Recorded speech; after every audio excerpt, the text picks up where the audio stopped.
First thing I want to state whenever you're building a team for regionals is you have to do like a ton of work. You have to go to like websites like Picolytics, you have to use like Pokemon Home, you have to gather a ton of usage data. That can be playing 10 games a day and at the end of like a week pulling like all 70 of those games in together and going and tiering up like how popular each Pokemon that you fought was, what your win rate was against each one of them. That's really important. You kind of have to do that so you can know what you need to counter to actually build a team to counter it. So it's really important to do that. I have a whole article talking about how to do that correctly on Patreon. You can go check that out.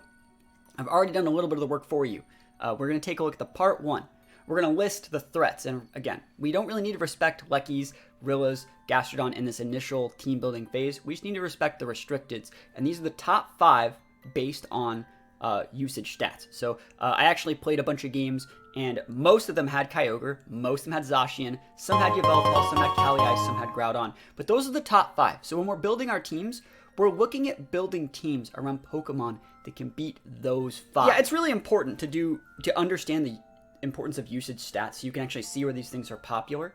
And one thing I want you guys to understand when you take into account looking at usage stats, this team that has like Kyogre, Zacian, Yveltal, Cali-Ice, all those teams, they're made to beat each other with the, addition of other standard mons, kind of like Regieleki, Gastrodon, Rillaboom, Incineroar, Landorus, stuff like that. So what we're going to be doing is we're going to be taking like off-meta picks and trying to steal wins against those really popular ones because they're unfamiliar with a specific matchup.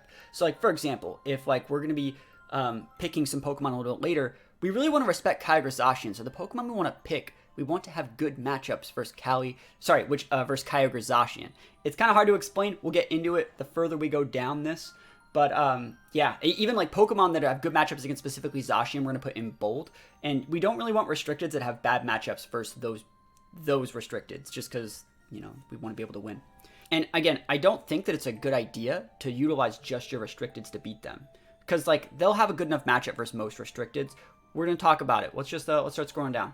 So the part 2, list what you want to use. And I think a really big important part of building a regionals team, any tournament team, any team that you actually want to build to take to an event, you should be excited to use it. You shouldn't just copy a team. You shouldn't just take a team because it's good. You should be like really excited about the Pokemon that you're using. So for me personally, yeah, I could just be like everyone else and use Zacian and Kyogre, but I don't like those Pokemon. Like, they're okay, but I'd much rather use something else that I like. Like, my favorite restricted is actually Reshiram. The one that I have had the best results with that I'm having a lot of fun using right now is Zekrom. So these are the Pokemon that are the niche restricteds that I might want to use.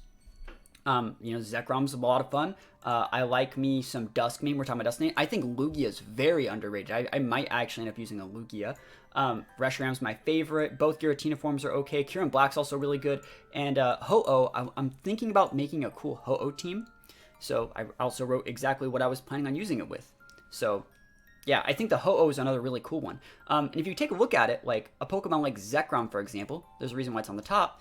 It does a good matchup against all of these to an extent. Right? Against the Kyogre, they have to go for Hailstorm or Ice Beam. That's not going to do that much. It's going to proc Policy. You're going to be fine. They can't even KO you. Against Zacian, all of Zacian's moves are not very effective other than the Play Rough, which tunnels them into Play Rough, which means they're a one-dimensional attack, which means they can be Follow Me'd, they can be Ally Switch, they can be redirected, they can be Fake Outed. We're going to be fine. Even if you max, also Play Rough just won't kill. Against Yveltal, we crush the Yveltal. Against Cali-Ice, you can stick a Wormwind on it. The turn that they go on to go for Trick Room, if they're at -1, they actually won't kill with the Glacial Lance. They'll pocket Policy, you'll KO them back. Easy peasy. Against Groudon, you have to Wormwind it, which means it's a harder matchup, but if they just go for P-Blades, they're just going to pocket Policy and you're going to win the game. So there's a reason why I've been using a lot of Zekrom is because it has a good matchup against all 5 of these Pokemon. Also, it takes those Pokemon out of their comfort zone. If they're relying on things like Rillaboom, Regieleki, and Incineroar to break other restricteds, and I'm busting out a Zekrom who has a good matchup against all of those Pokemon, it kind of takes them out of their comfort zone and makes them have to learn a matchup on the fly, which is how we usually win our games. No lie, that's kind of how it works. But let's go into the rest of this right here. And I'm getting way too ahead of myself, but yeah, these are the ones that I would not mind building around. And I don't think you should have to pick like 2 bad mons. I'm not going to say pick Zekrom and Kyurem. That's not going to be good. But what you probably want to do is pick 1 Pokemon from this list, right? Because it's fun. And then 1 Pokemon from this list. So you actually can still play standard. Another thing about regionals, you don't want to get too out there in the weird zone, you always want to have a good grounding so you can actually just beat people that you're better than. I've done this before. I've gone to regionals with teams that are a little bit too tech, a little bit too crazy, and I fight a guy who's like not really good enough to be there. And I'm like, oh man, I just make things a lot harder on myself trying to like outplay a person who, you know, just wants to like max their Steelix or something. You know what I mean? It's like you still need to be able to beat the people that like, you know, you fight in the first couple rounds in the tournament. So you still need to be able to get those free wins. So like just slapping a Kyogre on your team so you can water spout someone that, you know, wants to max their Steelix. That happened to me in a tournament. Not maxing involved, but like this guy just had Steelix and I'm like, if I just didn't make this so hard on myself, this would be so easy, but it is what it is. Part 3. Now remember I said I wasn't going to list any good mons. We're not going to list anything that's super basic. We're only going to list some Pokemon that are good that we can tweak the way that we use them to make them look like they're standard, and then we make them do something else. I think that's something that I really like doing at regionals. I like putting like Fling, King's Rock on stuff. I like teching like Encore, not necessarily Ally Switch anymore, but you know, weird ways to play Pokemon to get you that extra little advantage because it forces them to respect the standard option for these Pokemon. And then if you can make them do something different to change the matchup a little bit, it can be really, really good. So these are the Pokemon that I like, and you're going to start to see a pattern when you're building for a regional team. I also think for a regional team, one thing that you really want to be doing, this is just how I personally see regionals. I really think it's a good idea to have a team that, I'm not going to say aggressive, but have options that limit what your opponents can do. Now that might sound like a hyper-aggressive team, like a hyper-aggressive playstyle. It's more so just control. You always want to be in control. And so if I have a Pokemon that can do something without asking permission of my opponent, that's going to be really good. So let's talk about what that means, asking permission. So if I want to use a Pokemon like Grimmsnarl, it has Prankster. I'm going to set these screens. There are ways that you can stop it. Obviously, you can like a faster fake out user, but you can't really taunt it with a Prankster user. So most of the time, I'm going to get my screens up. I'm not asking you to set my screens. Now, if I were to use you know, a not Grimmsnarl, a not Prankster mon to set my screen, something like a Claydol, and set those screens, I have to ask you if I can set my screens. I have to be like, hello opponent, can you please let me set my screens? I'm a little bit slow, so like, I'm gonna set my screens after you deal all your damage. And so, that's not as good, you know? We want to, in my opinion, build teams around Pokemon that don't ask permission. There's nothing wrong with being a little bit reactive and using like a bulky Pokemon to soak damage in specific situations, and we're definitely going to be adding that. But having Pokemon that do things, whether your opponent likes it or not, lets you be a little bit more of a bully, lets you push an advantage, and regionals are a completely different like mind game than regular events. You're playing in person with like hundreds of people. There's thousands of people at the event, and they're really, really serious. A lot of people kind of can't take that pressure the first few times, and so having a team that just goes, I'm doing this right now, like you gotta stop me this turn, and you're not even all in, that's just how your team plays, like that's gonna let you get a lot more wins than you think. Just being a big bully, following the flowcharts, it's gonna be good. So yeah, these Pokemon that we might be able to build around that are very like proactive, very aggressive. Grimmsnarl, it gets access to like screens, T-Wave, Trick. You know, Comfey, one of my absolute favorites. It can always proc the policies on a lot of those restricteds that we listed. Also gets things like Trick Room, Ally Switch. Very, very good mon. Comfey's very underrated, I think. Whimsicott, another Prankster mon. Starting to see a pattern here. Things like Tailwind, Switcheroo, Encore. Very, very good. So no SLC regionals for me, unfortunately. Timing isn't good, but Pixie Power Duo into Zacian and Xerneas. That's actually a cool team. Porygon-Z doesn't get boost from Eviolite? It doesn't. No, Porygon-Z is a different mon. That's why it's on the list. Like, it's different. We're not going to be listing things that are standard. I'm not putting Lecky, not putting in Sin, I'm not putting Landorus. We already know what those Pokemon do. There's no way that we can, like, change the formula on those Pokemon, but there are ways we can change the formula here. I think Urshidark's very underrated in this format. People have kind of stopped using Urshifu, so I'll put it there. Zapdos can be built a couple different ways, so it's a very cool mon that's just starting to become meta again. Tornadus. You say, why is Tornadus here? There's only like one way to play Tornadus. You put Prankster Tailwind. I think I might want to mess with like a Defiant Torn. So I'll put that on the list. I'll put like parentheses Defiant, you know? I think that could be really cool. Playing my first regional this year in Liverpool. Yo, good luck. Good luck. What I would say is watch Salt Lake City, because I think it's a week before, so definitely see what people are using.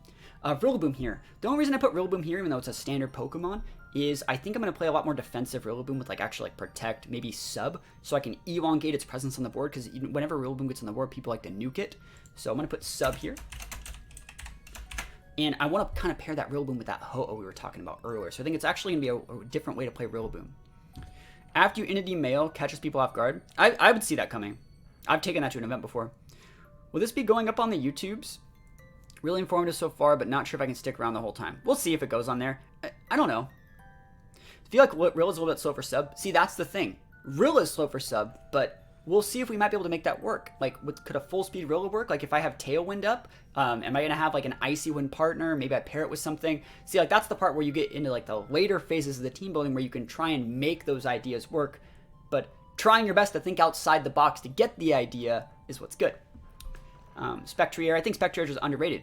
People just aren't really running it anymore. They're not respecting it anymore. It's a great policy procer, so I think it's still worthy of being on the list. Porygon Z, a lot of people don't really use this guy anymore. It's still a really, really good max option.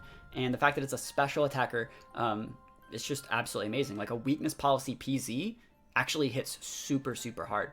Glastrier is also underrated. People have just stopped using the regular horses because the Cali forms are out. What's your opinion on Giratina Ho? You missed it. I already talked about it. They're in the list already. They're both good. They're both good. I think they're both good. Dracovish. People have stopped using Dracovish. You notice that, like, a lot of these Pokemon in this list, we'll also talk about Dragapult here, they're Pokemon that were good through all of Sword and Shield, but now they've just been replaced with Restricteds. Like, instead of running Earthshoot, people run a restricted Yveltal. Instead of running a Dragapult, they run a restricted Kyurem. Instead of running Dracovish, they run, like, a freaking Kyogre. You know what I mean? So these are Pokemon who are, like, the lesser utilized options that were previously good. They're still technically good. That's why they're in the good mons. But they bring a lot to the table, and people just aren't really respecting them that much in this format. That I've noticed from my usage data. Like, Dracovish is still super, super good, and just no one's respecting it right now. Entity Cloud, thank you so much for the sub. 21 months. TY for all the amazing content you. Loving the YouTube meme teams this week. I'm happy to hear you like it. Yo, Press X, how's it going? I've been using Life Orb PZ next to Screens of Lucky. Speed drops, you get the PZ in front and smack. Yeah, like, that's the thing. So people aren't respecting, like, that level of play. All it takes to make PZ check a lot of these Pokemon is just a little bit of speed control. I'm thinking more if I were to play PZ with, like, Clefairy PZ, and I can go, like, Protect PZ or TR, follow me. If they don't kill the Clefairy, I go, like, Brick Break into my PZ, and now I have a Weakness Policy PZ, slam and moves off. That's what I would like. Tokus used to be a staple. Tokus is on the list. Tokus is definitely on the list, but it's not even in the good category anymore. Tokus, I actually might take Tokus the regional. I think Tokus, for example, is super, super good against, like, standard Kyogre Zacian. I think it's so good because that team, Kyogre Zacian is going to have an Amoonguss in it somewhere. And you can definitely use that Tokus to buy time for your Zacian to check those Zacian.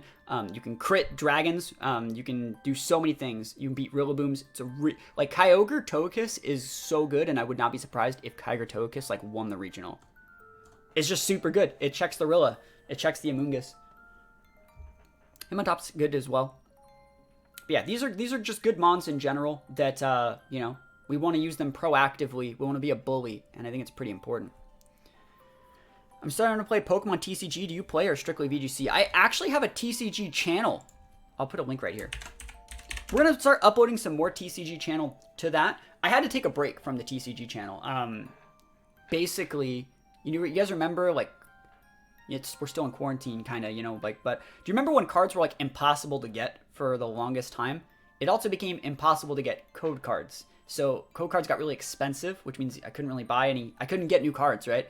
And then they announced that trading card game, new client, PTCGO Live or whatever. And so I was like, I'll just wait till that comes out, and then I'll start making content once that drops. So that's kind of my go-to. But I actually have entered a lot of different TCG regionals. I've done well. I've won TCG events. I have not won a regional.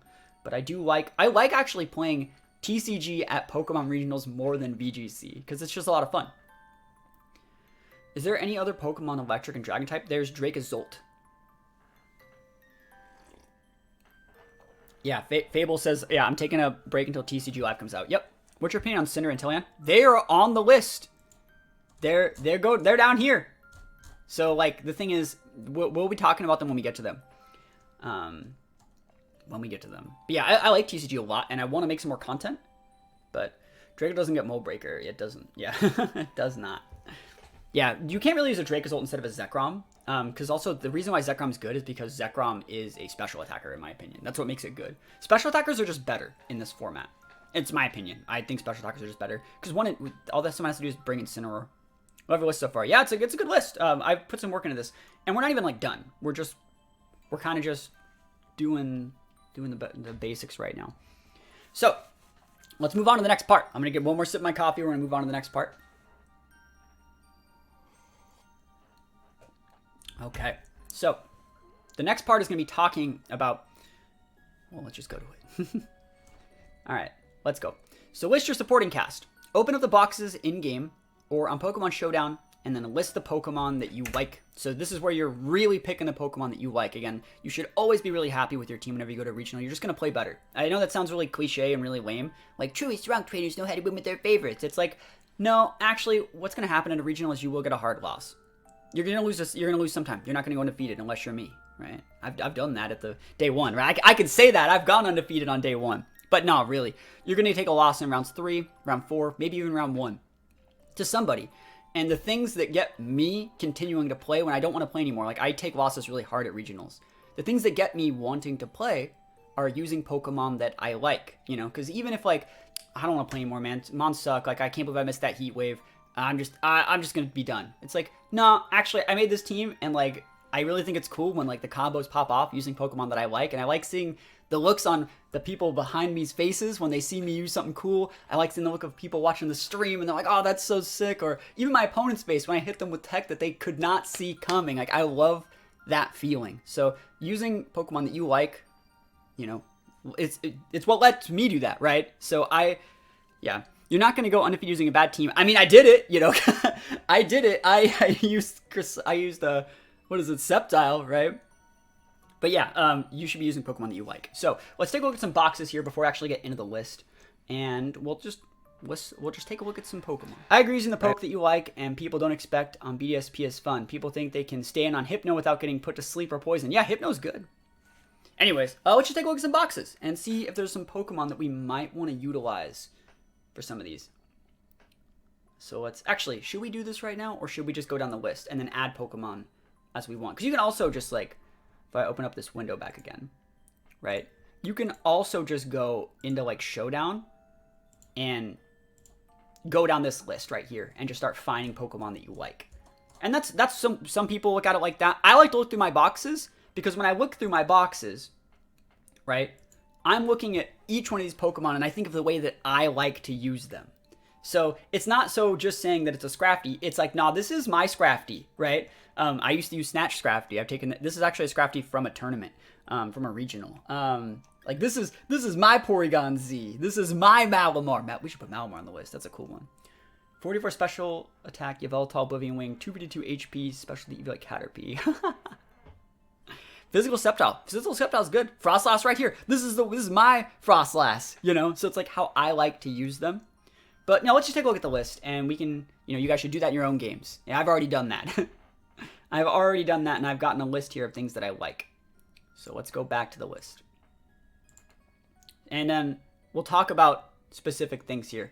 Note that, like, non-restricted niche Pokemon, because that's what we're looking at here, niche Pokemon, in bold, while Zacian. So we're already taking a look at stuff that beats Zacian, because Zacian is so important. Kyogre can be dealt with a lot of different ways, but you really have to have like a check for Zacian, otherwise it just tears you apart.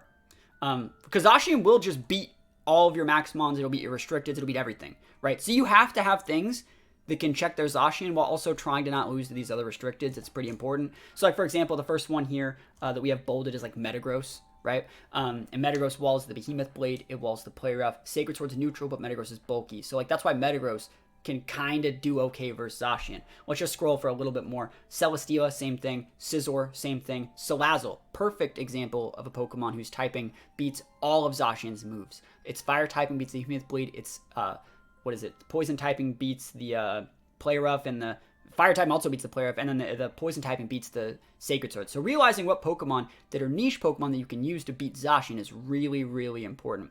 See, Mamo breaks Zacian, but it doesn't outspeed, right? So any Pokemon can beat Zacian with speed control. You just put a fire type on there. But we're trying to look at things that you can switch in. I guess I should have specified that. You want to look at things that you can switch in on Zacian and then beat Zacian with. And that's hard. That's going to be hard.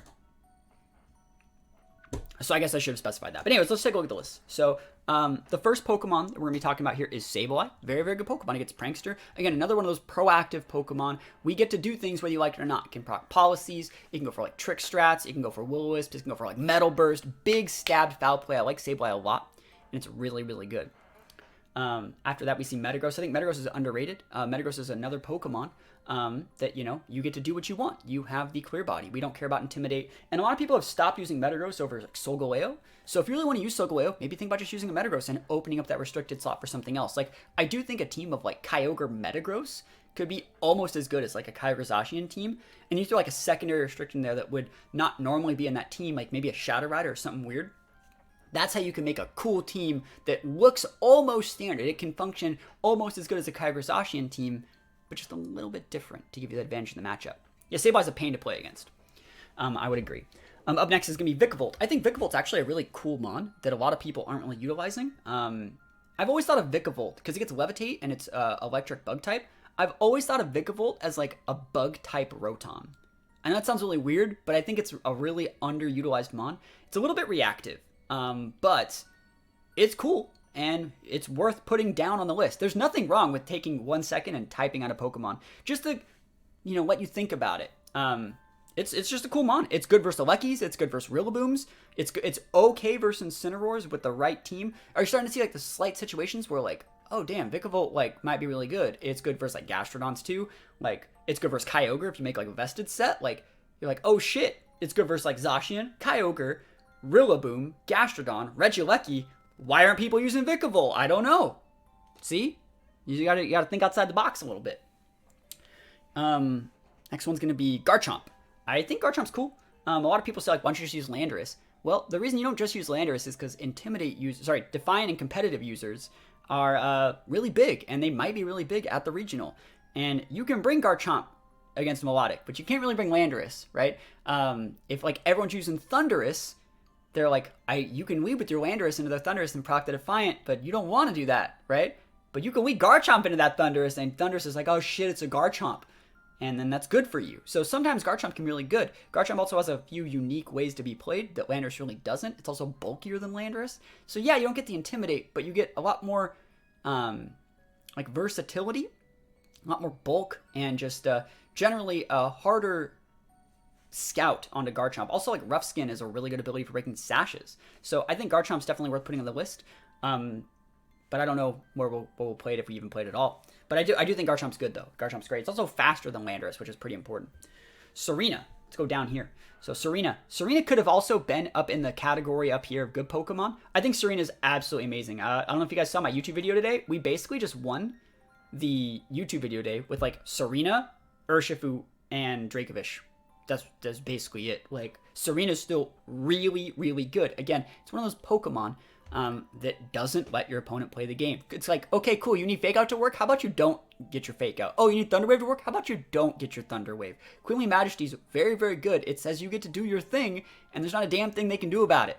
So, Serena's like really, really good. And you don't have to run like a standard one. You can run, I ran a Choice Band one. You can run Wide Lens one. You could run a Citrus Berry one. You could run a Light Screen one. You could put Synthesis on it. It's so good. Yeah, AV Chomp can even live certain ice decks. Yeah, I think AV Chomp's like really good as well. So yeah, Serena's very, very good. And I think it's definitely worth respecting in this list. Butterfree. So Butterfree can be built like proactive and reactive. So it can go like reactive, which is like Rage Powders and Chill.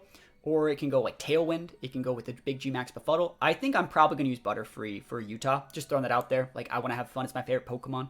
Also, another big thing, when you're playing for regionals, right? Whenever you're playing a regional, you have to put your Pokemon like on... let's do this. You have to put your Pokemon like next to you on the next to your notes when you take your notes. So you gotta put your Pokemon down. You have to have a plush. You have to. It's the rules. It's not really the rules. But yeah, you gotta have your plush, right?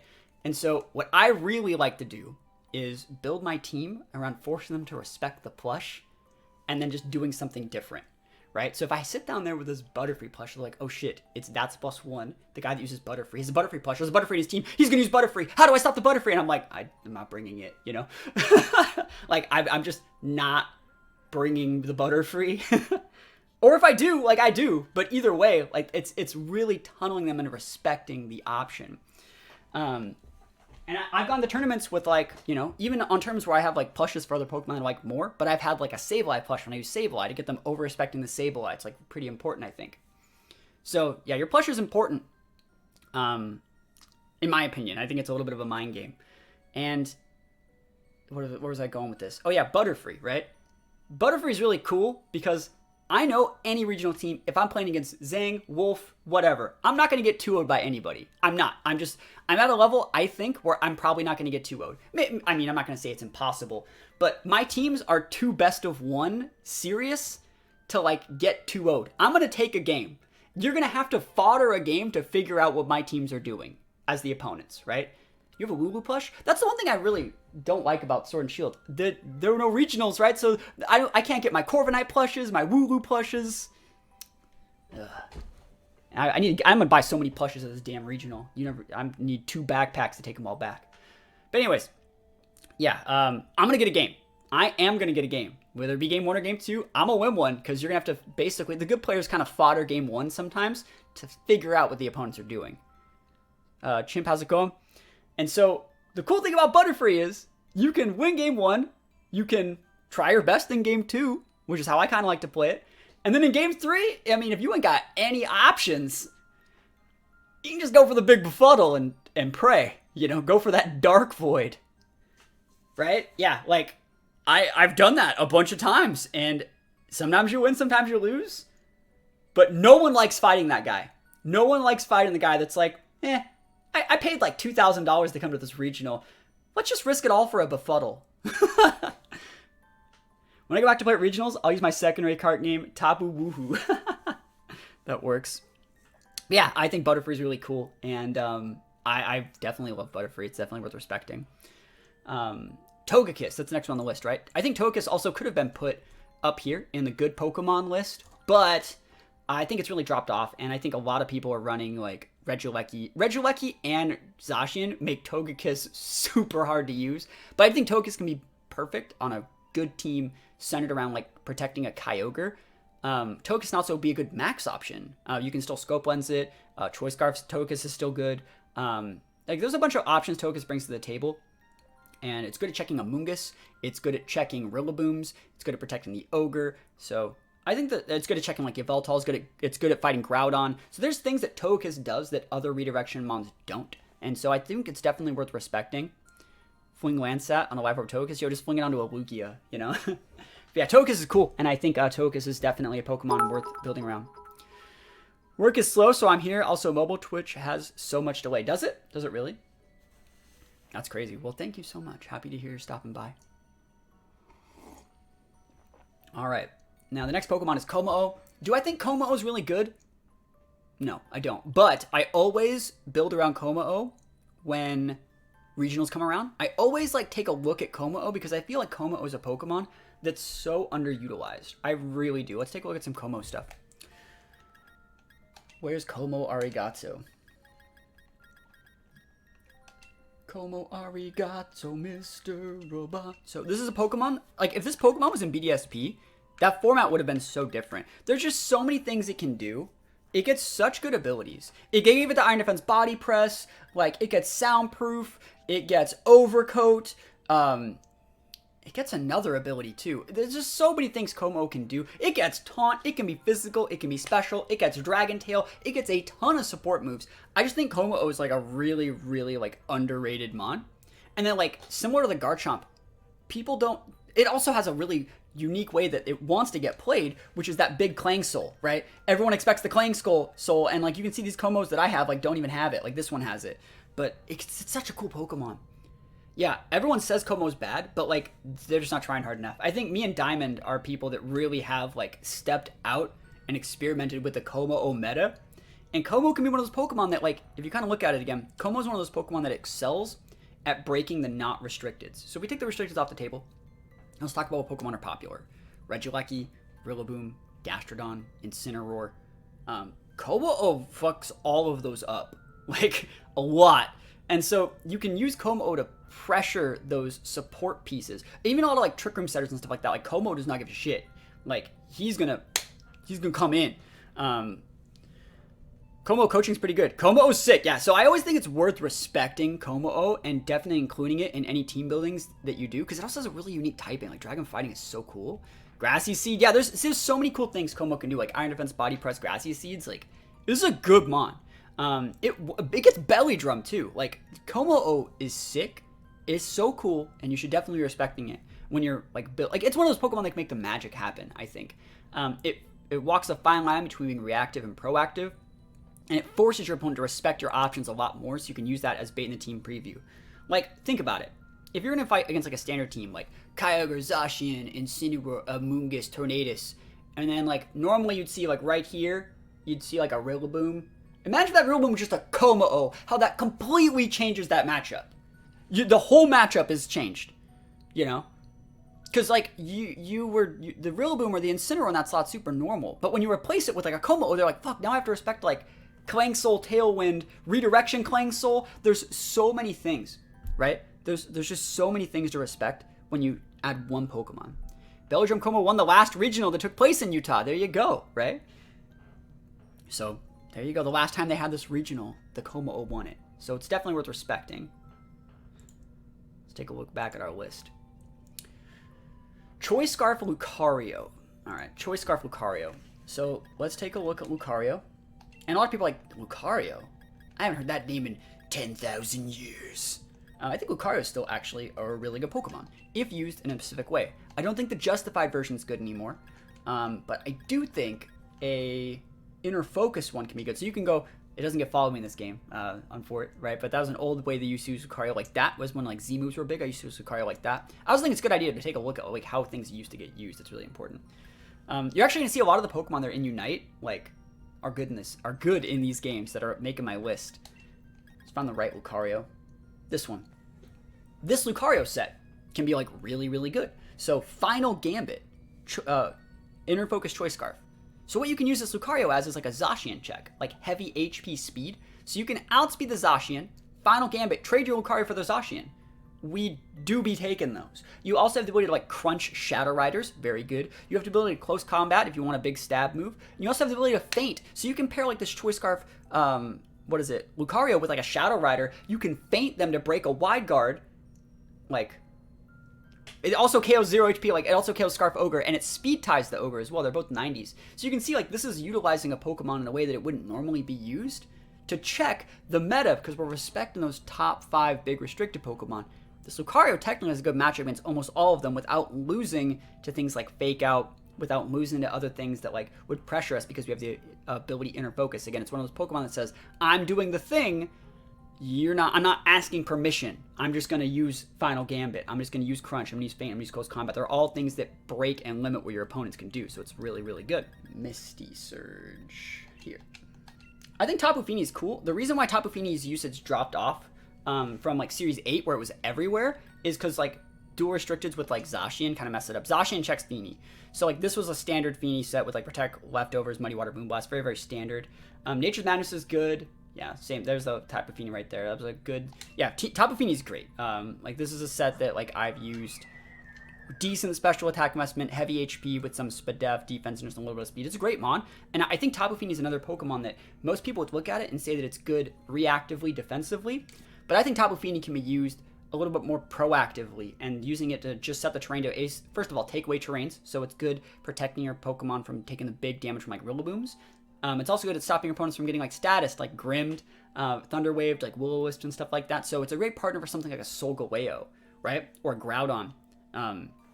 Switch this thing in and then they can't do anything. It's also a somewhat decent pair for like Zacian because it stops them from going like Thunder Wave Grim, Thunder Wave like Prankster Thunderous and stuff like that. So Tapu Fini is definitely still worth respecting, but I don't know if I'd run like a standard Fini set. I might run something completely different. Like I might run like a Choice Scarf Soak Fini and pair it with something that could like punish in that situation.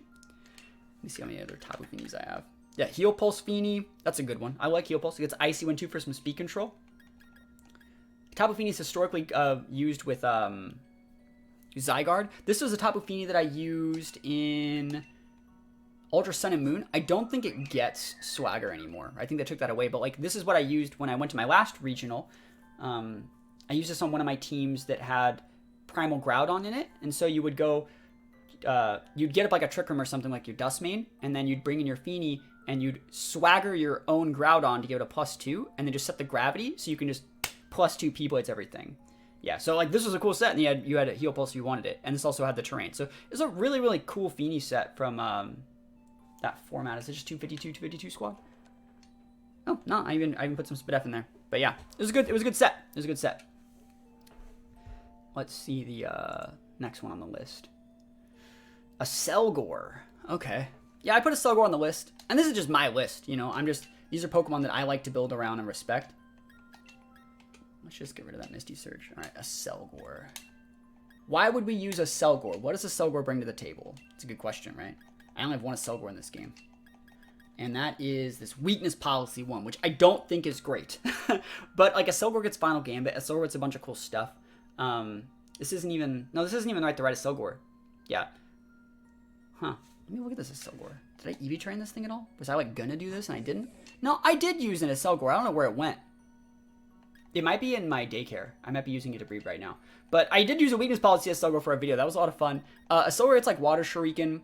Can you use the Policy Proc stuff? It gets a big speed stat. It also usually gets Unburden, which is what makes it good. So you would like self-Policy Proc this thing. You'd get an Unburden boost. And you get a Weakness Policy boost, and you can like one-shot some stuff, and it definitely just changes the matchup. It's kind of similar to like Hawlucha, but just with a much higher base speed, and it's a special attacker instead of a physical attacker, so it can be really cool. Gust Ninjask. Yeah, is that what I did? Yeah, Selgor Palossand's good. That's why it's next to a Palossand, but it's usually the Palossand would be bait.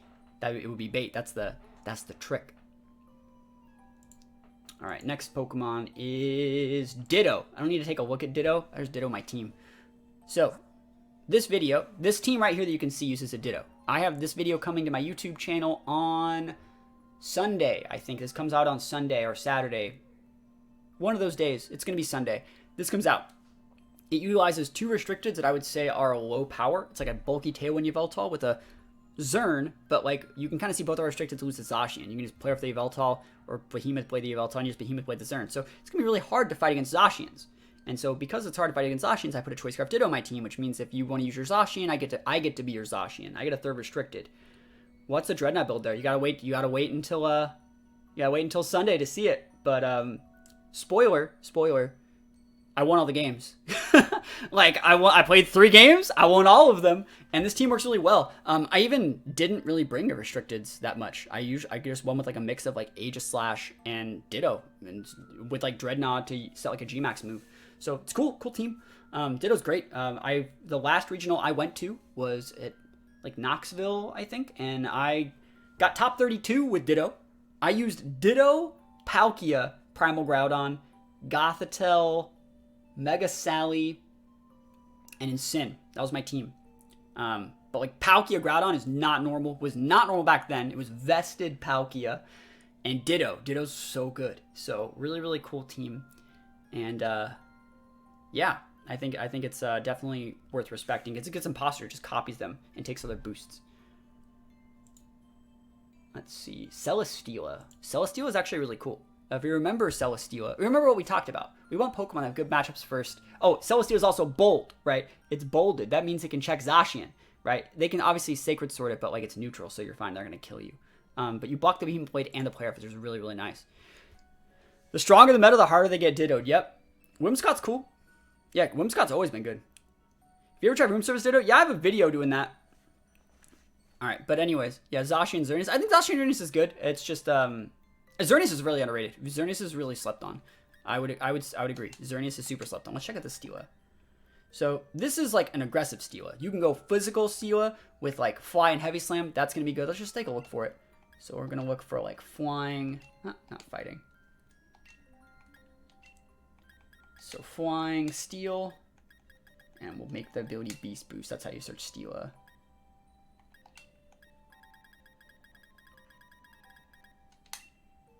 When's a good time to send you my VGC team for fixing? Well, normally we do that like once a month on Patreon, and so the next one's gonna probably open up. I don't even know when I want to open that up again because I have to like practice for the regional. But I don't know. You can always send it to me. I just won't be able to look at it until I have the time to look at all of them in one place. So this is a more standard Steela set, right? This is what I like to use. It's vested. You just make a vested Steela set. This is really popular in like 2017. Just really popular. just vested. Nothing special. Has good coverage. You can check the Zacian with flamethrowers. You can check the Kyogres with the Giga Drains. It's good. But it can be a little bit reactive. And then this one is what most people would say is standard. So you like, it's going to be leftovers with like Protect, Leech Seed, Wide Guard, Heavy Slam. This is just a general Steela set that most people would use nowadays. And you just go Seeds. And that's basically it. It also has the Wide Guard to stop like water spouts. Very, very standard Steela. This thing's great for like a Calyrex Ice. Ultra Beasts are definitely a big part of like making cool regionals teams in my opinion. And then there's this Steela, which is the same one. There's another cool type of Steela set out there that's like a bit of a bruiser set. I fought against like automatized Steela with like a +2 speed back in regionals before. But yeah, the Steela can do so many cool things. It gets really, really good physical and special coverage. It can use airstreams. It can go for like, you know, it can change the terrains. So many cool things. Yeah, Life Orb Steela, that was a cool one. Misty Seed Steela, Series 7, so bulky. Yeah, Steela is very underrated, and I would definitely say it's worth respecting when you're building teams for tournaments. So think about using Steela if you need like a wide guard user that with a good matchup for Zacian. Steela is probably one of the better ones to use. Ray's Zamazenta team is Pog. Love Ray, and it sold me on the Patreon. Keep up the great content. Happy to hear you like that team. That team's good. Up next, Alolan Ninetales. I think Alolan Ninetales is really cool. Ha, cool. Let's see, let me see if I just plug in Ninetales, it'll work. Yeah, it'll work. Regular Ninetales is cool too, but I think Alolan's gonna be a little bit better.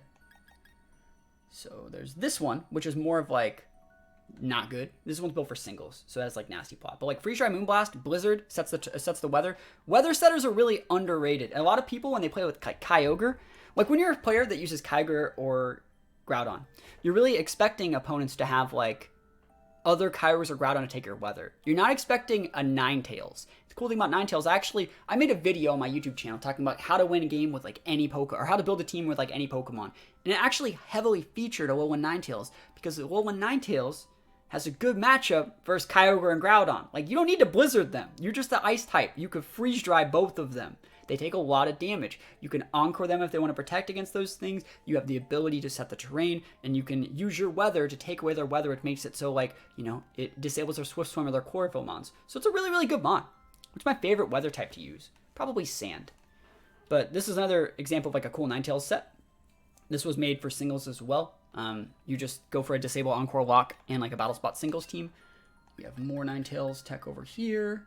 My favorite Ninetales is actually not Light Clay. This is my favorite Ninetales set. Probably Protect, Encore, Dazzling, and Blizzard. Just good coverage. I like the Encore, and I usually sash it. And the cool thing about Ninetales is it's a 109 base speed, so it's a lot faster than people think. Ninetales is best on not Hail teams. Yeah, you just kind of put a Ninetales on your team. People are definitely not respecting Hail enough, in my opinion. You just kind of throw a Hail user, and it can break sashes, do that good chip damage. It's a good matchup versus all those restricted dragons. Good matchup against Kyogre. Prison, Alolan Ninetales was such a niche. I remember that. Yeah, I do remember the Alolan Ninetales, the Imprison. There's 2 regular Ninetales and one more. So this is a regular Ninetales. That was a cool Ninetales set. I've used that in a Showdown tournament. Yeah, Freeze Dry Blizzard. There you go. Like, that's the Freeze Dry tech right there. So yeah, I've used this Ninetales at like a ton of stuff. So yeah, Ninetales is great. I think Alolan Ninetales is definitely worth respecting. And it's another one of those Pokemon that says, like, I'm doing these things. You have to react to what I'm doing. I'm the one taking initiative. So it's really, really smart. Who's next? Alcremie. We were using an Alcremie team like the other day. Where is that Alcremie team? Is it still in the team builder? No, it's not. I'll just look for it then. Disabling Zern. Yeah, I remember that Gardevoir set. So Alcremie here. Don't forget to use your Gmax soup. But yeah, Alcremie can do a bunch of cool stuff. I think it's best built as like a Scarfmon. Even like a Scarfmon with like Scarf Encore can still be really good. You can bring it out mid-game and Encore them into something they don't want to. But you don't have to go Scarf. You can go with like a bulkier set like this. This one's built, yeah, a little bit of a bulkier set. These two are bulkier. And the cool thing about Alcremie is you can use all the different forms. So that can play, in fact, with like using your plush correctly, right? Yeah, this is the set that I like to use. This is Choice Scarf. I also really like the Sweet Veil. Another thing that like really limits your opponent's options, makes you don't have to respect like sleep turns. So Decorate's good, Helping Hand's good. The reason why you have Helping Hand and Decorate is sometimes you're going to get fake outed and you know you need the +1. So even though you're Scarf locking yourself and they get that guaranteed +1 from the Helping Hand's going to be really, really nice. Is Leafy on the list? It's not on this list because I don't think it's good enough in this format. Is there a reason why certain mythicals are in the game? I would love to see Deoxys. That's because they're not available to be caught in game, right? And so a lot of the mythicals, you have had to have them from previous events. And it's because not everyone can do those events. It's not fair for everyone. That's like requiring you to go to a tournament for like a Super Nintendo game when like they haven't made that Super Nintendo game in like 20 years. So it's just off of fairness, off not little Timmy who just started playing VGC can't get an event Pokemon from 6 years ago. You know what I mean? That's why they're not legal. That's the official like reason why they're not legal. I don't think they're too broken. I just think it's because not everyone can get them. Like if you miss the event for Zarude, like you don't have one. You know, same thing goes for like Darkrai and stuff like that. But yeah, I do like Alcremie. I think Alcremie is really cool, and we built a cool team around Alcremie recently that did very well. Leafeon is only good on Kyogre teams for manual Rain Dance against Groudon teams. Yeah, I actually took Leafeon to a couple big tournaments with that same tech. It's good. So Lurantis on the list is okay, but like we're gonna talk like the next part of the list. You'll see why Lurantis and Leafeon, Pokemon like that, don't make the list when we get to the next part. Let's see. We're not gonna talk about all these Pokemon in detail and break down all of them, but hopefully you guys got a good idea of like how that sort of mechanic works. Just go into your boxes and start familiarizing yourself with them. Scissor's really cool. It checks Zacian, and I think Scissor's actually really underrated right now. It checks Rillaboom, it checks Zacian, good matchup for Selecki, priority moves, access to Feint, I think. Really, really underrated mon. Scissor's really, really good, right? It's really, really good. Scissor's super slept on. Enter another Pokemon that gets like Inner Focus. Sacred Fire is still really good. It was really good back in Series 8. It's then since when like most teams would just run a Groudon instead of a Entei now. You know, you just put a Groudon there and it works back the same. Heatran's a Pokemon that you don't really see play because it just loses to like Kyogre and Zacian, but I still think Heatran's worth respecting. Heatran's one of those another good mons that if you can deal with their restricteds, Heatran beats everything that's not a restricted. It's literally like a super good legendary. If you take a look at like the big history of VGC, Heatran's like historically one of the best Pokemon ever made. So definitely be respecting Heatran. We talked a little bit about Salazzle being able to check Zacian. I kind of was thinking about building like, I know most people tend to look at Salazzle like a Sash, like Fake Out mon, but it gets Fake Out, it gets Encore, it gets some cool moves, gets Sledge Bomb, Heat Wave, all those fire attacks. I like Salazzle, but I kind of want to make a set that is like a bulky Scarf. So I want to be able to outspeed Zacian. So that means I probably don't even need like any speed investment at all. And then like heavy HP defense investment so I can switch in on a Behemoth Blade player for Sacred Sword and then outspeed the Zacian and still KO with like a modest Salazzle while also still being able to like low-key check things like Xerneas with Sludge Bomb and stuff like that. I actually think that Salazzle set could be super, super cool. Like a weird sleeper Scarf Salazzle pick. I think Salazzle, most of the work it would do would be in the team preview. Like if I just have Salazzle, you're going to be respecting that in team preview. And I can just bring it for the niche matchups I need it in. So Salazzle could be a lot of fun stuff to use. But, we'll see. We'll have to see. Cresselia is another Pokemon that historically, if we take a look at VGC, is one of like the best Pokemon ever made. I would say Cresselia, if we take a look at history of VGC, Cresselia is the best Trick Room in the game. It just is. It struggles a little. It really struggled, and most people, it's not even on their radar anymore because Urshifu Dark was so popular since, its release. But now no one's really running Urshi Dark. The only thing I have to respect is like Cali Shadow, and Cali Shadow actually can't one-shot Crest. You still get your Trick Room up. Cresselia also gets Trick Room, or Icy Wind if you don't use Trick Room. It gets Ally Switch, Calm Mind, Moonlight. Cresselia has the stats of a restricted mon. It's just not. Sorry. Sorry. Cresselia's really good, and you should use Cresselia. It's really, really nice. All right. Give me one sec. Yeah, Cresselia is sick. I love Cresselia, man. The regional that I went undefeated at in Swiss, I used Cresselia. I used Cresselia on a team that didn't even like need Cresselia in it. I just like put Cresselia there, and I did. That's better. Another thing that I want to talk about. Like when we're building these teams, I think something that I do as opposed to like other people is like people are like these is a cool list, but like when we actually get to the team, you're still going to use Incineroar, right? You know, that Star Wars meme, like you're still going to use the standard stuff, right? You're still going to use Landorus, right? It's like, I'm probably not going to use those Pokemon. Anyone can use Incineroar or Landorus or anything like that. I think it's way more fun to like build teams around these. And if you need to put like an Incineroar or something, I think that like there's so many other Pokemon that do just as much as I'd want an Incineroar to do, but differently. I'd rather use a Hitmontop than an Incineroar unless I needed a fire attack. And in that case, I just wouldn't use an Incineroar. I'd use a Salazzle. You know what I mean? or a Scrafty, not for the fire attack, instead of like a Hitmontop. You know, there's so many cool things that so many Pokemon do the same thing, but just slightly different in a cool way. And that's what I really like about building teams like this. Let's take a look at like the rest of this list here. We're on Naganadel, I think. So we got a big list of like cool Pokemon that you can be building around. Look at this. Naganadel's good. Look at these next 3. Ultra Beasts. They're really good. They're proactive and they play the game in a proactive way. And I would say you should definitely be respecting them. Weezing isn't really popular enough to be like a good Pokemon, but I do think Weezing's really good. Tips on building a Hail team. I really like Abomasnow and the Pumpkin, or is it the Penguin? I don't think that's a good idea. That type of team can't work in this format. It loses to Zacian. You can't beat a Zacian. No, like Swole's on the list. It's good. It's a good Pokemon. It checks Zacian. Even player won't break it. Like you can run a weakness policy Buzz and just 1v1 their Zacian with like a Drain Punch. Just go all the way back up to full. Good Pokemon. Dragonite's a really underrated pick as well. Multi-Scale's an amazing ability, and Dragonite can do a bunch of cool stuff. It could be a support mon. I saw somewhere like a Rocky Helmet Dragonite, like one or like almost top cut like a big tournament. Very, very cool Pokemon. Dragonite's great. Think Stamina Mudsdale is good as Cresselia? No, I don't. I've been toying with it, but it's pretty dumb when buffed. The thing is like any Pokemon can be good when buffed. I think Mudsdale is too reactive. Like, you need so much setup to make that Mudsdale work, and it just loses the Kyogre. The Mudsdale, the Hail team, those are just examples of things that can work, have worked in the past, and are cool. There's no reason for them to work, though, in a format where there's a Kyogre and Zacian. Like, all these things that I'm listing, I'm not trying to give you guys false hope and say these Pokemon are great and you should use them. I'm trying to say these Pokemon have been handcrafted, picked by me. I wrote this out beforehand because they're good versus these. When you start mixing in like the Ice Penguin and like Mudsdale and Abomasnow, like those, they're not good versus these. We don't be using those. Not everything can be good. You have to find the perfect time and situation to use these niche mons. And these are the ones that I think work in this format or are at least worth looking at, you know?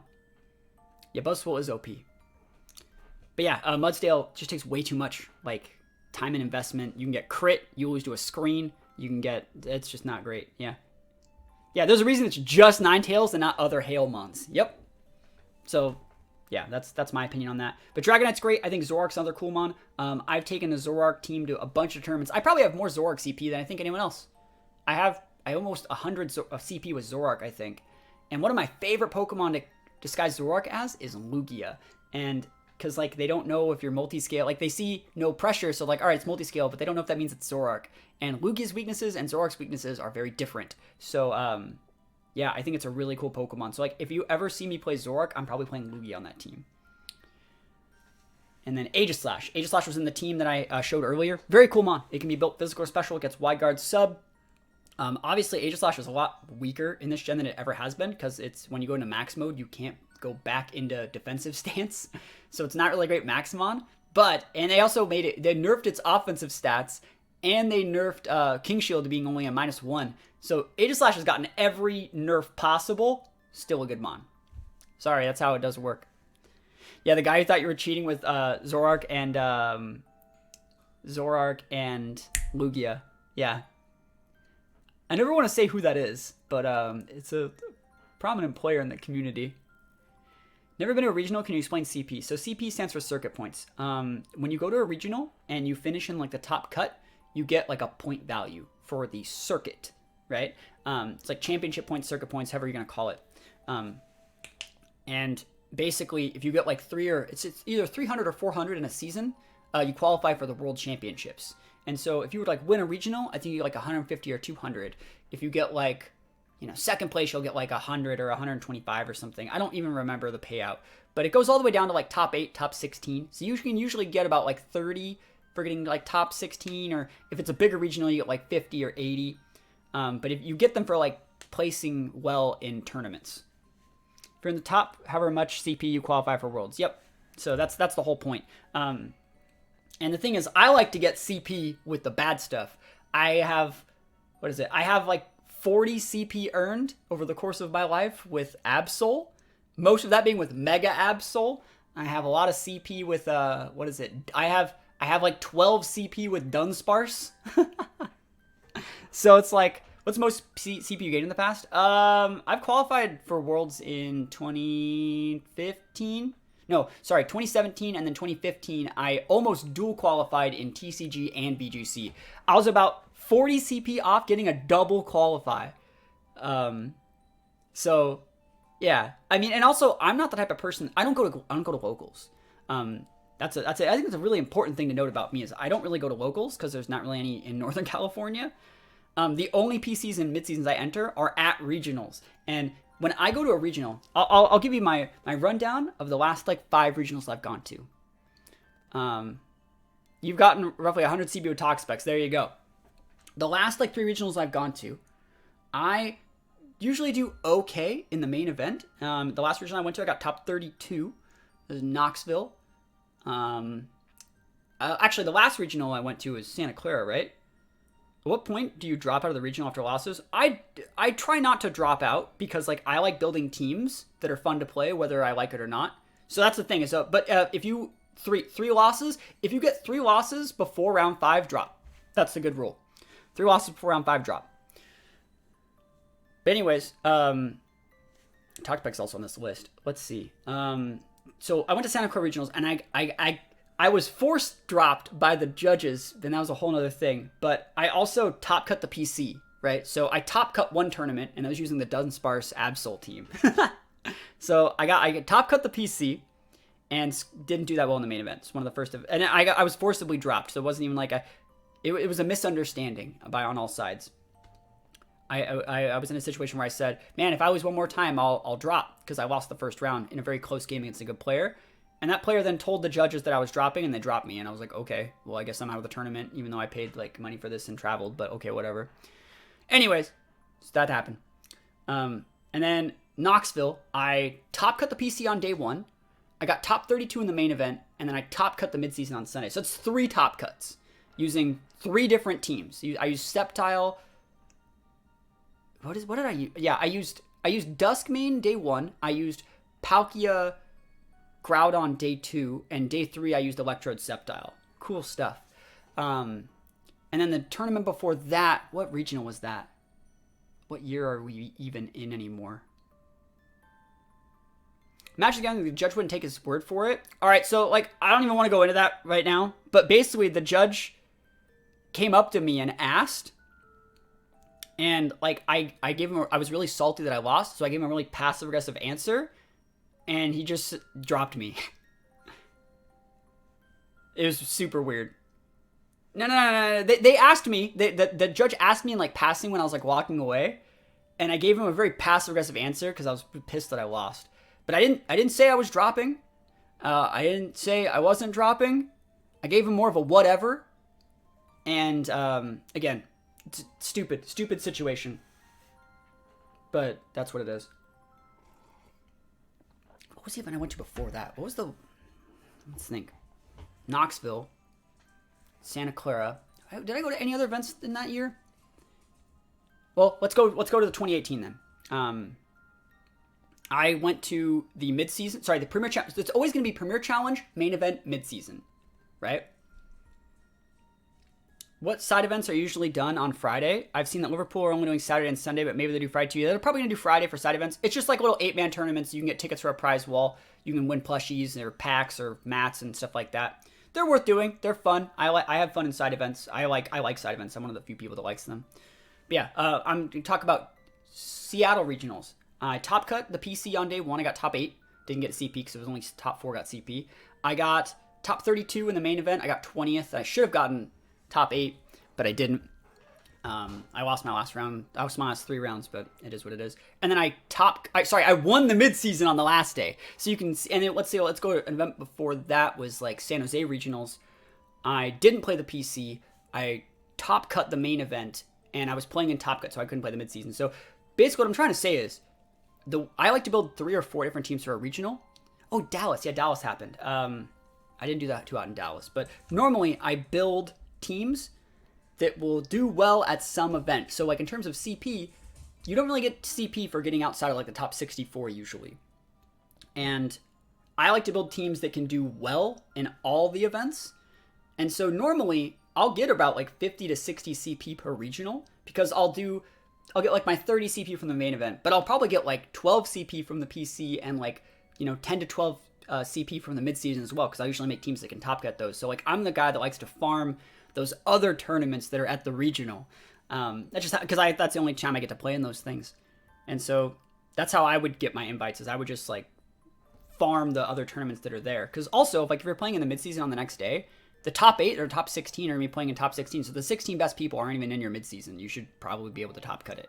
If you go back all the way to like my history of playing Pokemon, back when they introduced like mid-seasons and elevated premier challenges and stuff, I've always done really, really good at like those tournaments. The last time I went to Utah, I got 4th at the like 300 person premier challenge, more than 300 people. And then I didn't do that hot in the main event.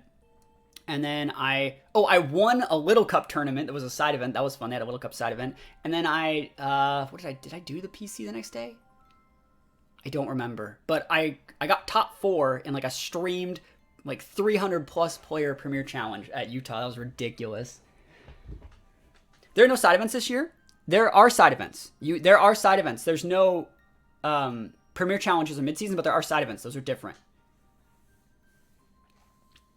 Yeah, they're different. They're just like little side tournaments for like prize wall stuff. Anyways, let's finish up this list. I think Aegislash is cool, right? I think Braviary is also cool. I think Braviary is underrated as a Defiant Mon because it has normal typing. So it's good for Shadow Rider. So if you're having a really, really bad like Shadow Rider matchup and you were using like a Thundurus, think about using a Braviary instead. Obscune, another normal type. Same issue with both these guys. Braviary uses Airstream. Obscune uses Max Strike. Very similar. Blaziken's another cool Pokemon that can be good versus Zacian. I think Blaziken's very good. Regidrago, really, really cool Mon. I built a team of Regidrago Kingler like 2 weeks ago on Patreon. That team cooks. That team is good. Regidrago Kingler is actually really, really fun and nice. So think about using that sometime. Toxtricity, another Pokemon that's good versus Zacian. It's good versus Kyogre too, so good versus Zacian and Ogre. Terrakian's underrated, but I think it has a good enough matchup versus a lot of those restricteds. Like, it's good against anyone using Kyurem White. Like, Terrakian's great. Cinderace, always good. Just a great Maxmon. Tyranitar, underrated, similar to Ninetales. You wouldn't put, like, T-Tar Excadrill. You would just put a T-Tar and try and make that work. Just being able to take away your opponent's weather and get, like, a weakness policy proc versus the Kyogre and or the Groudon. Raikou, underrated, Inner Focus, good Snarlmon.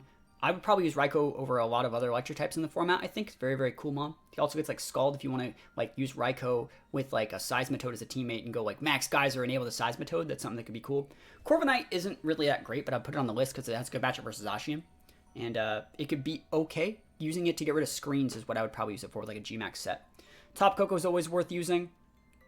Great terrain control, good speed stat, anything that's fast is worth using. Goodra's cool because it's good against Kyogre and Groudon and like Yveltal and most other restricteds because it's a bulkier dragon type and they all usually have to use special attacks. And so like Goodra with a screen or like a vest is going to be really, really good. It's very reactive, but it can still be a very good Mon.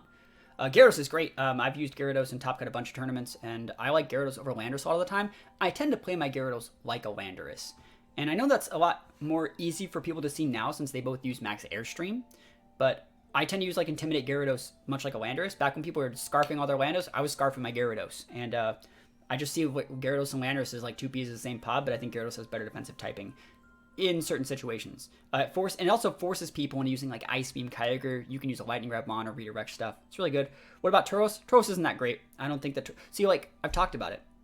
You can list all the Mons that you want, but like we're trying to pick Mons that have good matchup against these, and Tauros has a bad matchup versus all of those, I would say. So, no Tauros. Where are we? Yawn Snorlax. I was talking about this in my Discord chat yesterday. I think Snorlax has a good matchup against most restricteds.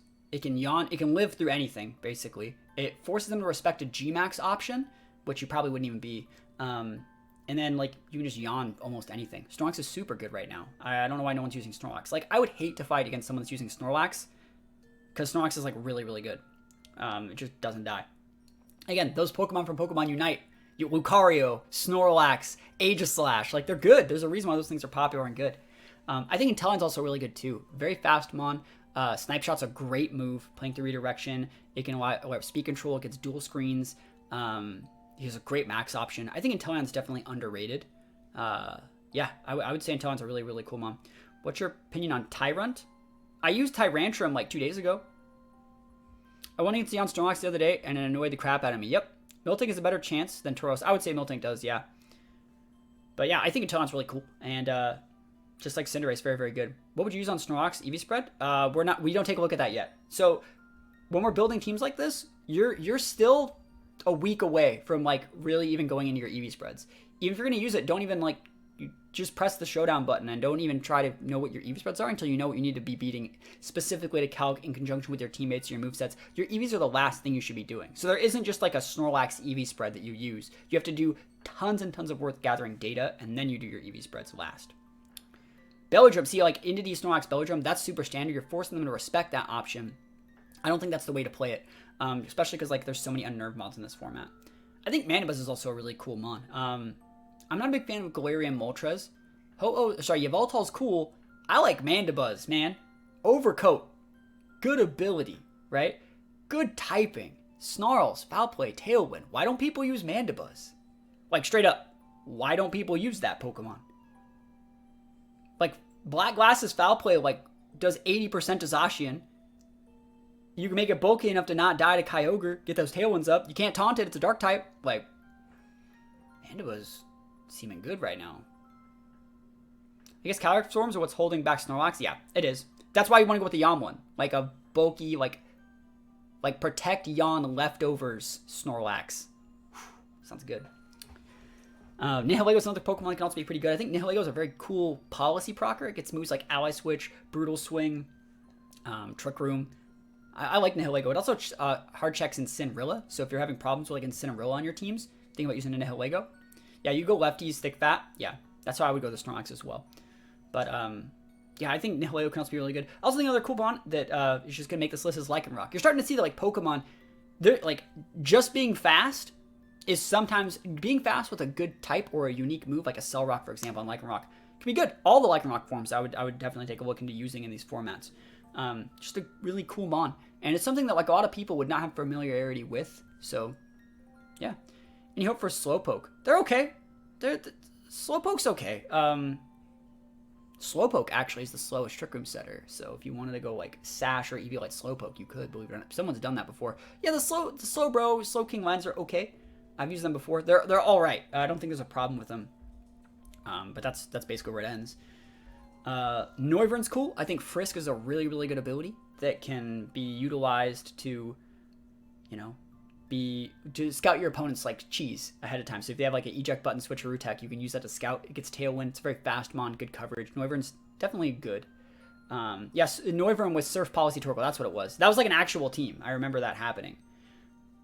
And Drifblim. Drifblim's another Pokemon that utilizes Unburden. You're seeing like a lot of the Pokemon on this list kind of just do their thing, and they don't ask for permission to do the thing. It's very, very nice. Last couple ones on this list are going to be, I think Blissy's on the list at the bottom, but so Phalanx is cool. I think they're better Defiant mons, but I just want to put Phalanx on the list because like it gets them to really respect your ability to go Nova Retreat, and then you just don't. So like one of my favorite Phalanx sets is Scarf Phalanx, because you can use it just however you want, and they aren't respecting that correct Scarf speed tier. But also, I would still put No Retreat on it, because you can go Scarf No Retreat, and then you max it, and you get that +1 for your 3 max turns. Like, I think that's actually a really cool tech, and it only costs 1 Pokemon in your team preview, and it disables them from really, like, leading with Intimidators. Sometimes that's all you actually need. That's cool. Like, that's definitely a job well done. You don't even have to bring it, So that's a perfect example of a Pokemon that I would like to use at a tournament. Toxapex. Yeah, Toxapex is great. It walls Kyogre, it walls Zacian. Good matchup against a lot of the walls. Toxapex is not nearly as good as it used to be, because like Dynamax is really oppressive, but very, very good mon if you can play the game correctly and play the long game. I think Umbreon's another mon that's very good. Umbreon and Vaporeon, we'll talk about both those in the same vein. Like, they both just get Yawn Wish Pass. And I like Vaporeon just because it's a little bit better matchup versus Zacian, in my opinion, and it can scald the Zacian if it wants. Vaporeon falls prey to being weak against the same things that Kyogre's weak to, so I don't necessarily think Vaporeon's better, but it's definitely worth noting that it is an option in this situation. Toxapex, a really, really good pre-DLC series. Stockpile, recover, Baneful, Bunker, Scald. See, that's not how you do it. You just go Infestation is the move that you want. Yeah, Bunker, Sub, Recover, Infest. Yep, that's how you do it. That's how you do it. You just trap them there. You don't even need to like toxic things. But yeah, that's how I like to build it. Silvali's another cool Pokemon that can see play too. Multi-attack got a buff in this gen. It's a lot stronger, and it can be any type, and it makes your opponent respect its ability to be any type. They can't see in the preview, similar to Urshifu. So like Scarf or like Band or Life Orb, Silvally could actually just be really, really good. It gets a bunch of cool moves. It also gets Parting Shot. So Silvally gets a bunch of cool tech, and I would love to see like someone pop off with that Pokemon. Galar Darmanitan is a really cool set. Like, I think that's good. I always have to state this because I feel like I need to. Dabman has all the results with Toxapex, but I laid the bricks so he could walk the trail of Serenity with that Pokemon. I did all. I put in the work, like Theorycraft and the Pex Ho-Oh squad. I'm pretty sure he would have came up with it eventually, but yeah. Yeah, it's my team. It's my stuff. He expanded upon it and made the team a lot bulkier and just more well-rounded. And then he beat me with, I was using Electrode. I don't even know if that counts. like Electrode ain't got no business fighting things. But yeah, like he expanded upon it, made it, like he put double Intimidators on it. He used like Mega Ray. Like I made, my version was a lot different than what he ended up with. I went more of like a Pex Ho-Oh Amoonguss route. And he ended up being just like a little bit different, but it's good. But yeah, we're on Darmanitan. Great mon, Scarfmon. People are not respecting Darmanitan in this format, and it's just not popular enough to be at the top. Bronzong's great. I think Bronzong's super underrated. My version was Mega Razor, and yeah, it was. No, it wasn't. My version still had I've used Mega Ray and Zern together, but my version had Zern Ho-Oh, I think. You just kept going with it. Yep. But yeah, Bronzong's also really good. We're talking about Bronzong. I think Bronzong in every format it's like ever been usable is like good. Like 2016, any restricted format, Bronzong's a good Pokemon. Restricted formats in Bronzong just go well because Bronzong checks Kyogre and Groudon to an extent. They can't bully Bronzong, and they're good at being bullies. So that's why Bronzong's good, because if Bronzong gets to do what it wants to do. I love Bronzong. It's also great for Zacian, so I like Bronzong a lot. Ho-Oh is good, and I still think Ho-Oh can be good, but like the good players will just time you. They will just time you every time. Like it will happen. Blissy's cool. I don't know how to use Blissey in this format. I'd like to use my Serene Grace Blissey in this format, so it's on the list, but we'll see. I think Magikarp Top Lele has value here too. You can use it to like a Choice Scarf Magikarp can obviously disable Power Herb, but can also disable like weakness policies, and it can disable focus sashes and other Choice Scarfs and stuff like that. It also disables your Choice Scarf, so you can just be a bully for 3 turns. So I think that Magikarp Lele is definitely usable and definitely being slept on right now. Lele outspeeds all those base 90 restricteds, and it hits pretty hard. So yeah, I think Lele can be really good, and it allows you to use like Psychic Seeds on one of your restricted, so you don't have to vest it. So that can also be really, really good as well. Scarf Copycat Blissey next to Final Gambit of Selgor. That seems hard to make work. And the last mon here, Centiskorch. Cool mon. It does see play, kind of. It's great for Zacian. And it can set that big dot, so it's a pretty cool mon. I think Centiskorch is definitely worth respecting, and definitely a Pokemon that's worth thinking about using. I used Centiskorch at Dallas in one of the mid-season, and I had a good time. I think Centiskorch is cool. it gets White Smoke and Flash Fire, so 2 really good abilities. This Centiskorch gets checked by Airstream, though, and most teams have an Airstream user, so it's kind of hard to use. But let's see. The next thing you want to do is, so you want to pick their roles. So you split them up into aggressive and reactive roles. And if you know a way to make them, like an aggressive Pokemon play reactive and a reactive Pokemon play aggressive and vice versa, leave a note, right? So you're going to split them into 2 places.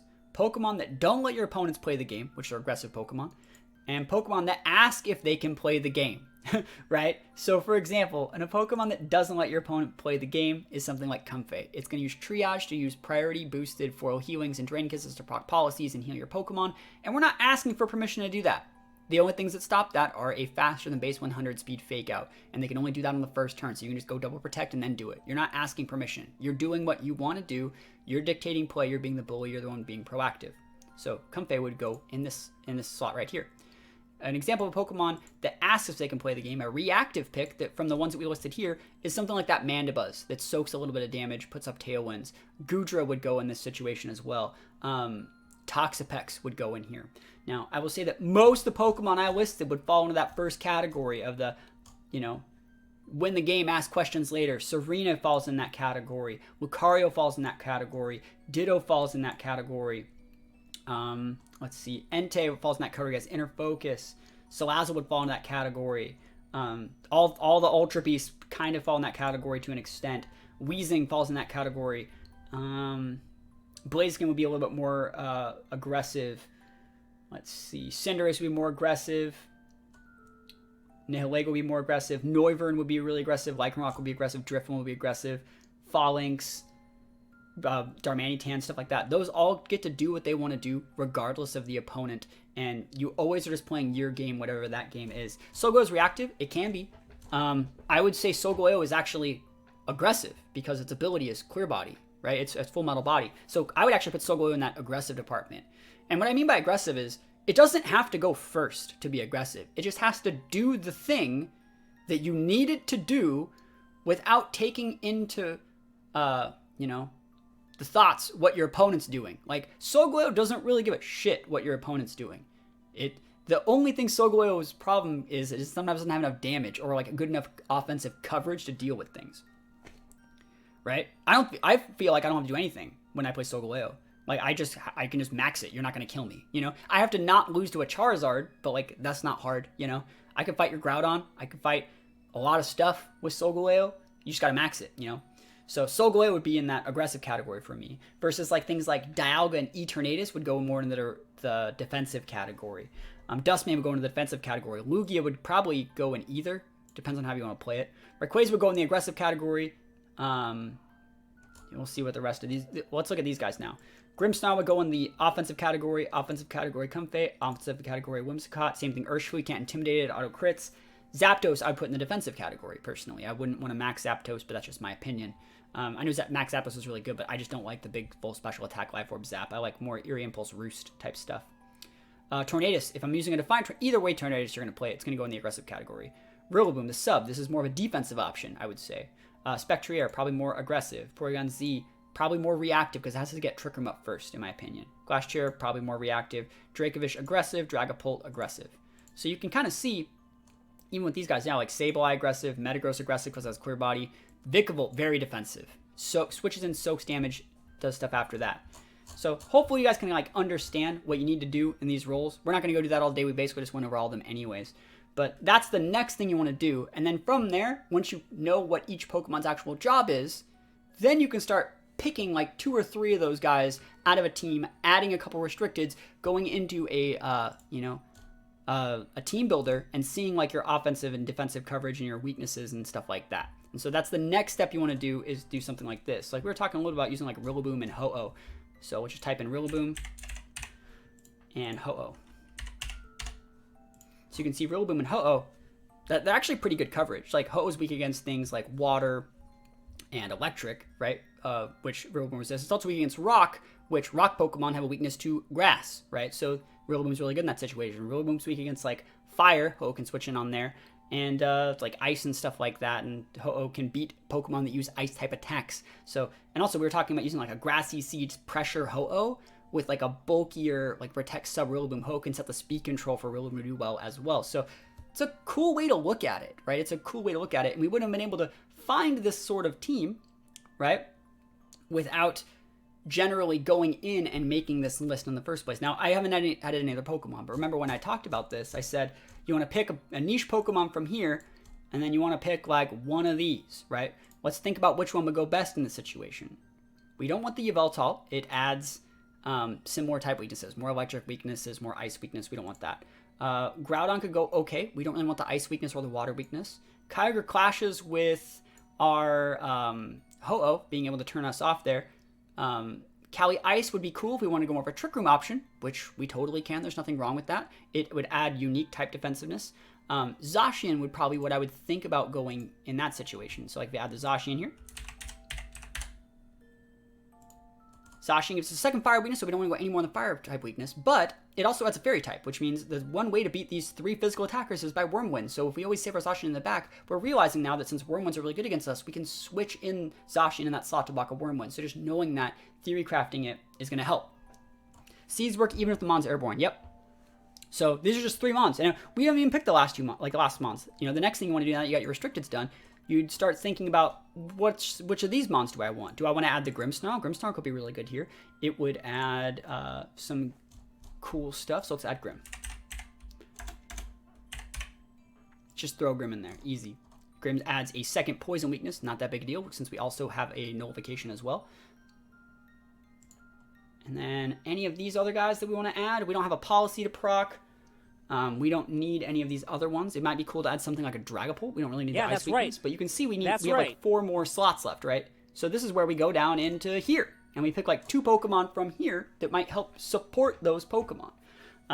Let's see. We don't want to do. We have a good check for Zacians, but we're not really sold on the Ogre checks yet, because like Ogre can just come in if they have speed control and bully the Ho-Oh and the Zacian. We have Rillaboom, yes, but I want to double up on Pokemon that can deal with Kyogre. So this might be a good time to put in something like the Goodra, for example. So add the Goodra here. We're adding a second ice weakness, we're adding a second fairy weakness, but we're also not super dipping into all these problems yet. I think the last thing this team would really need is like maybe a wide guard user. Maybe. So like maybe we just put Aegislash. It's too much fire weakness. See, it's a good example of not doing it correctly. Don't want to put the Aegislash in there. But you can see Aegislash had so much resistance and stuff in those situations. So maybe instead of Aegislash, we think about going Celesteela. No, it's still fire weakness. What gets wide guard on this list? We can go Snorlax too. Snorlax is great. Snorlax is probably better than the Goodra, to be honest. So let's just do that. Snorlax. That way we don't stack that way. Hitmontop. Toxapex. You wouldn't run wide guard on Toxapex. Not my opinion. Let's just go into Showdown. This is where we can look up what gets wide guard. So, any of these cool guys? We're looking for things without a fire weakness that we were on our list that can use wide guard. Gigalith's cool. Gigalith gives like a Trick Room matchup if we wanted to add something in there. We can go with like a Mind Shower or something. Stalka. And change like this back to Goodra. So obviously we have not that much speed control. We're very reactive, but we have a lot of Pokemon that do what they want to do. Zacian does what it wants to do. Grimm does what it wants to do. Rillaboom does what it wants to do. And we have like a good core. So this is a good solid core. Yeah, Arachnoid's cool. We didn't want any more electric weaknesses, but look at our defensive typing. Look at it. It's ridiculous. So like we have 2 fire weaknesses. We have 2 Pokemon that resist them. We have 2 water weaknesses. We have 2 Pokemon that resist them. We have 2 ice weaknesses, 2 Pokemon that resist. 2 poison weaknesses, 2 Pokemon that resist. 2 ground weaknesses, 2 Pokemon that resist. 2 fairy weaknesses, 3 Pokemon that resist. So we're never making one Pokemon have to cover up for everything. Every single weakness that we have 2 Pokemon that can always switch in or be used to alleviate that pressure for those types. So you can see how this team, I'm not saying this is an amazing team, I'm not saying this is what we're taking, but you can just see how this team actually has a good Trick Room matchup. It can set Trick Room if you need to. It has ability like Thunder Wave or Scary Face Grimm. It has potential for dual screens. It can go like Policy Goodra. It can do Vested Goodra. It has big Zacian energy. Ho-Oh super good. Rillaboom sets the terrain control. This is a great team that can handle like a wide variety of matchups if need be with very, very good defensive typing. So this is the sort of team that like you might want to think about using when building an event. And so what you would do from here is you would go and just play like a million games. Like I want to say like the next step here, it says part 6. It's on Patreon kind of. I have a post on there that I made on Patreon about 8 months ago that talks about everything that I do to build teams for regionals. And I go through basically what we did today to get an idea of some teams that I want to use. And then I go through about a 1 to 2 month process of fine-tuning how to build them, like building their moves, their EVs, their items, and just theory crafting I play about 10 or 15 games a day with each team, and I theory craft the things that I like. I talk about what I like, talk about what I don't like. I talk about like my different lead options, my flowchart, my matchups, and getting in the right like mindset to deal with how you would actually carry yourself at an event. A lot of the times you can actually just win games by being confident. Like that sounds super cliche, but it's true. You can, if you're just super confident and even if your team's like bad, if you're not stressed and you're like acting like, they're playing into what you want them to, you can actually bluff your way into your opponent misplaying because they'll start respecting you a little bit too much. I'm sure everyone's been in that situation before where they're like, I don't know if I should do this. I don't know if I should let them do this, or I don't know if I should do this move or this move, and you don't know which one they're going to do. And you make the wrong play, and they go with some play that, you're like, I can't believe they did that. That was so dumb. I can't believe I let them do that. Everyone's been in that situation. Would you use Gujar with thick fat? I wish Gujar got thick fat. That'd be sick. But yeah. Can you post the doc that you built? No. Because I'm not done with it and I'm using it. But that's pretty much it. Like, Galarian Mr. Rhyme is also very good. I know Ken said that earlier. That's pretty much it. The article, like I said, that mentioned how I like to do that, it's like a 10-step program phase thing, is up on Patreon. And yeah, I don't think that this is going to be my regionals team, but maybe I'll make it for a video or something and just show you how this team does, because it does look like it has very good defensive coverage. It can be taken advantage of by a few things, but we have a good Zacian matchup. We have a good Kyogre matchup. We have a good Groudon matchup. We have a good Cali Ice matchup. And we have a good Yveltal matchup. That's what we were trying to do. So, there you go.